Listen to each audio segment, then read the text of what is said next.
ఇటీవల బెంగళూరుకు సమీపంలోని హొస్కోట దగ్గర ఉన్న కాటేరమ్మ గుడికి వచ్చామన్నమాట. ఇక్కడ చూడండి తలాలు కనిపిస్తున్నాయంట. ఇవన్నీ అక్కడ వాళ్ళకి నమ్మకం అన్నమాట. ఇలా కడితే కనుక మన ఇంటికి ఎలాంటి దోషం తగలదు, మన ఇంటికి ఎలాంటి దోషం తగలకుండా మనము సుఖంగా ఆరోగ్యంగా ఉండటానికని ఇవి నమ్ముతారనమాట. ఇలా ముడుపుల్లాగా కడతారనమాట. ఇలా తాళాలు కడతారనమాట. తెలుసు కదా తల చూడండి. ఇక్కడ కాటేరమ్మ విగ్రహం కనిపిస్తుంది కదా, చూడ ఎంత చక్కగా ఉందో విగ్రహం. సో ఇక్కడ అండి టెంకాయలు అండి. ఇవి టెంకాయలు ఎలా అంటే ఇవి వరుసగా 9 వారాలు వెళ్తే కన్నా మనం అనుకున్న కోరికలు తీరుతాయని అక్కడ ప్రజలు నమ్ముతున్నారు. సో అది నేను రికార్డ్ చేసి మీకు చూపించాలనుకుంటున్నాను. ఇక్కడ 9 వారాలు అంటే కన్నా అంటే ఇప్పుడు ఈ వారం మండే వెళ్తే నెక్స్ట్ వీక్ మండే, ఆ నెక్స్ట్ వీక్ మండే, అలా 9 సార్లు వెళ్ళాలన్నమాట.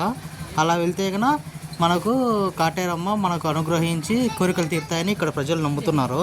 సో అందుకని ఇది మీకు చూపించాలనే ఉద్దేశంతో నేను రికార్డ్ చేస్తున్నాను. చూడండి ఎంత చక్కగా ఉన్నాయో. ప్రజలంతా వచ్చారు ఇక్కడ ఇలా.